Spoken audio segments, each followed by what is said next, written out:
అయితే లక్ష్మీపార్వతి విషయం వచ్చింది కాబట్టి కొంతమంది పెళ్ళైన తర్వాత పిల్లలు వీళ్ళకి ఒక అబ్బాయి పుడతాడు ఏదో అంటే ఇది అవతార పురుషుడు అవుతాడు ఇలా ఏవో అనేవారండి ఏ మందులు వాడారని ఉంటారండి కొంతమంది.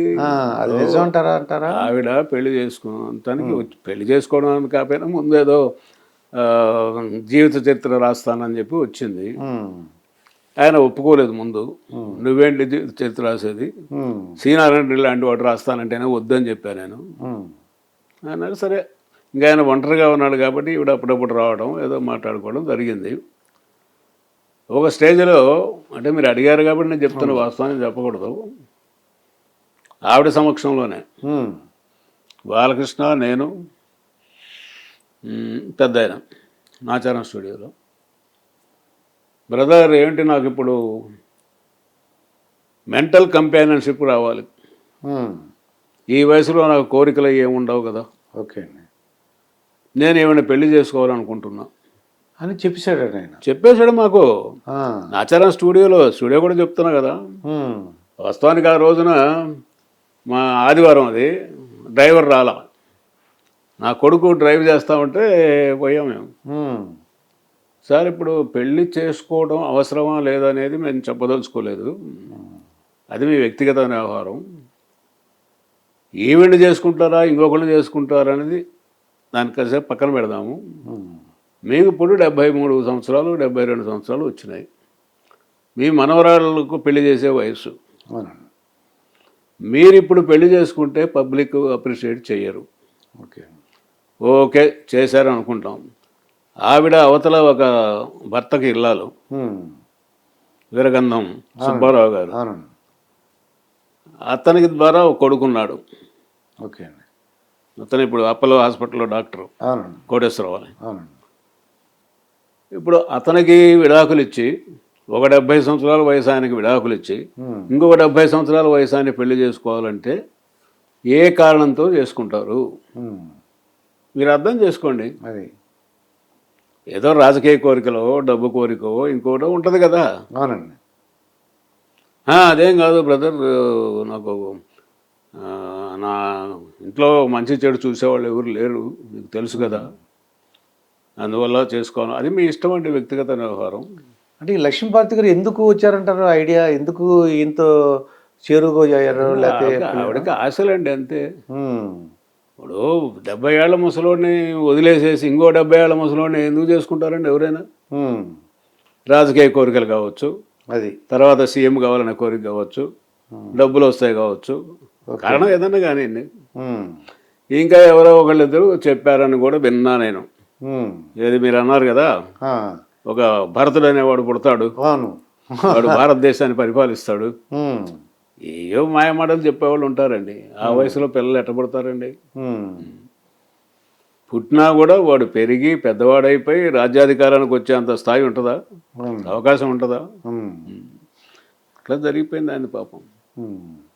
అందువల్లే ఎంత పెద్ద గొప్పవాడైనా ఏదో షేక్స్పియర్ సినిమా వీటిల్లో నాటకాల్లో ఒక వీక్నెస్ ఉంటుంది, ఈ ప్రతి హీరోకి ఒక వీక్నెస్ ఉంటుంది. ఆయనకు ఆ వీక్నెస్ తోటి నన్ను అడిగితే చాలా దురదృష్టమైన చావు అయింది. అంత గొప్ప మనిషి ఆ విధంగా చనిపోయి ఉండకూడదు. అంటే మీరు సెక్యూరిటీ ఆఫీసర్ కాబట్టి నాకు ఒక చిన్న డౌట్ ఉందండి. ఎన్డీ తివారీ కేసు విన్నారండి? ఇప్పుడు ఎన్డీ తివారీ మన గవర్నర్గా ఉండేవారు. అప్పుడు ఏంటంటే ఎవరిని విజిటర్ వచ్చేప్పుడు మీరు అడుగుతారు మీకు ఏ పర్పస్ వస్తున్నారు ఏంటని. ఆయన గురించి కొంతమంది అమ్మాయిలు వచ్చారని, ఏదో అసాంఘిక కార్యక్రమాలు జరిగినాయని ఆంధ్రజ్యోతి పేపర్లో మర్నాడు ప్రకటిస్తామని చెప్పి రేపు రాబోతుందని చెప్పి ఫోటో వేశారండి.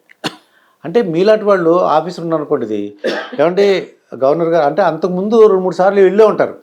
మూడోసారికి నేను అనుకోవటం ఈ ఆంధ్రజ్యోతి వాళ్ళు ఏమన్నా స్టింగ్ ఆపరేషన్ చేసి సీక్రెట్ కెమెరాలు పంపించి ఉంటారండి. మా దగ్గర ఆధారాలు ఉన్నాయని చెప్పారు, ఏం చేశారు లోపల ఏం చేశారు నా దగ్గర ఉందని. అంటే మీలాంటి ఆఫీసర్లు ఉన్నప్పుడు సార్ ఇది వద్దండి, ఇది ఒక రాజభవన్ అండి, ఇది ఈ అమ్మాయిని అలా ఎందుకు వెళ్తున్నారు లోపలికి తెలిసిపోతుంది, ఎవరు వెళ్ళినా సరే ఏ పనికి వెళ్తున్నారు ఏంటని తెలిసిపోద్ది. మీరు ఒక మూట పట్టుకెళ్తున్నారు అనుకోండి ఏంటని అడుగుతారు, 4 అమ్మాయిలు అలా వెళ్తుంటే లోపలికి మీకు అర్థమైపోతుంది. అంటే చెప్పుండ్రు అంటారా ఆఫీసరు, సెక్యూరిటీ ఆఫీసరు? చెప్పుంటాం అంటే సెక్యూరిటీ ఆఫీసరు వాడికి తెలియాలి ముందు వచ్చిన మనిషి ఎవరు, అవును, నలుగురు అమ్మాయిలు వెళ్ళి లోపలికి వెళ్తుంటే అమ్మాయిలంత మాత్రం పనికిరాని ఏముందండి, కొద్దిగా అర్థమైపోద్ది కదా సార్. కొద్దిగా ఏమర్థం అవ్వదు, మనిషిని చూడగానే ఏమర్థం అవుద్ది. లోపలికి వెళ్ళి ఒక గంట సేపు ఉండటమో లేకపోతే ఎక్కువసేపు ఉన్నాల్సి అంటే అర్థం అవుతుంది. అతనుకు ఎన్డీ తివారికి చాలా బ్యాడ్ క్యారెక్టర్. అక్కడ యూపీ ముఖ్యమంత్రిగా ఉన్నప్పుడే చాలా బ్యాడ్ క్యారెక్టర్. ఆవిడెవరో సమాజ్వాదీ పార్టీ లేడీ ఒక ఆవిడ చూడండి, అవునండి, అమ్మాయికి ఒక అబ్బాయి పుట్టాడు. ఆవిడ కొడుకు కూడా వీడి వల్లనే పుట్టారని చెప్పి అప్పుడు గొడవ అయిపోయి అతని కోర్టుకి గెట్టిపోయి ఆ స్థితిలోకి వచ్చున్నారు.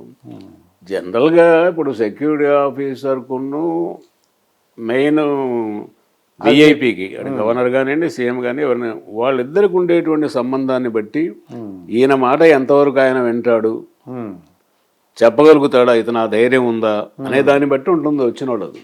అది అంటే లేకపోతే చెప్పుంటారు, లేకపోతే మీరు ఇలాగ చేస్తే మాత్రం మళ్ళీ ఇబ్బంది అవుతుందని చెప్పి ఉండుంటారు. చెప్పుండొచ్చు, మీరేంది నాకు చెప్పేది అని ఉండొచ్చు, ఆయన చెప్పలేము అది.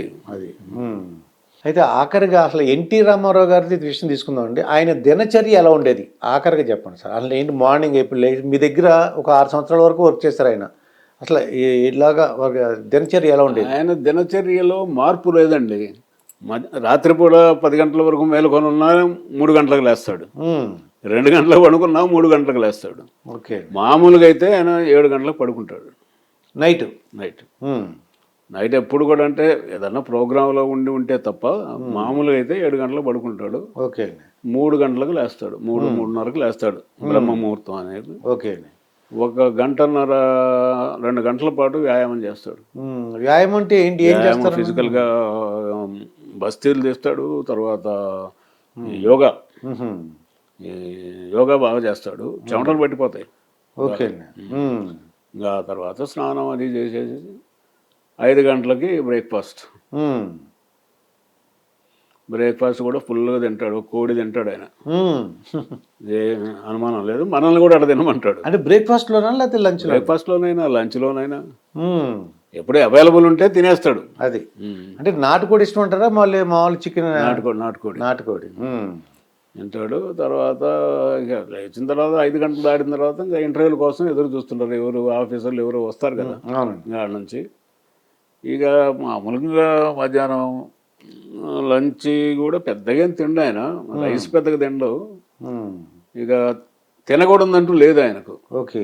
ఇప్పుడు ఎన్ని ప్రాబ్లమ్స్ ఉన్నా, షుగర్ ఉన్నా, లేకపోతే బీపీ ఉన్నా, హార్ట్ సర్జరీ అయినా జిన్ను దగ్గర నుంచి, వెన్నపూస దగ్గర నుంచి, స్వీట్ల దగ్గర నుండి అన్ని తింటాడు ఆయన.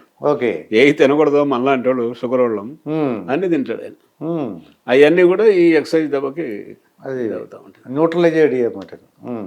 మధ్యాహ్నం పడుకునేవారు అంటారా? మధ్యాహ్నం పడుకోవడం ఎప్పుడు ఉండదండి, ఇంకా నైట్ ఎవరు లేకపోతే కాసేపు. కాకపోతే ఆయనకు ఒక అదృష్టం ఏంటంటే 5 నిమిషాల్లో గాఢ నిద్రలో పోతాడు ఆయన.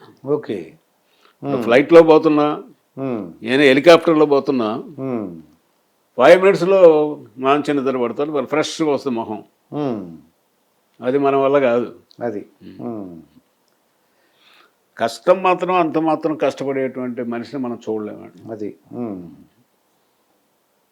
ఒక్కోసారి మనకనిపిస్తుంది, ఎందుకు ఇంత కష్టపడుతున్నాడైనా, మగడం లేని మహారాజుగా బతికాడు, సినిమాల్లో అనుభవించని ఆనందం లేదు, రాని పేరు లేదు, డబ్బు ఉంది, అన్నీ ఉన్నాయి కదా, ఎందుకు ఇంత కష్టపడిపోతాడో అనుకుంటాం మనం కూడా. కాకపోతే ఆయన నేచర్ అలాంటిది.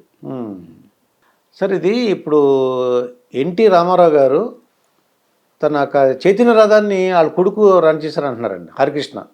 అలాగే బాలకృష్ణతో ఎలా ఉండేవారు? తన అంటే ఈ సినిమా రంగం తన యొక్క వారసుడేమో బాలకృష్ణ అని చెప్పారండి.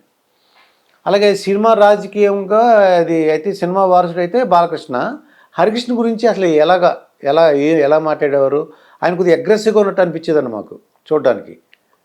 అంటే హరికృష్ణ ఎప్పుడు కూడా నేను ఒక చీఫ్ మినిస్టర్ గారి కుమారుడినని, ఒక ఎన్టీఆర్ అంటే గొప్ప ఫ్యామిలీలో నేను ఒక సభ్యుడినని ఏ రోజు అతను గర్వపడటం కానీ, ఆ విధంగా బిహేవ్ చేయటం కానీ ఉండేది కాదు.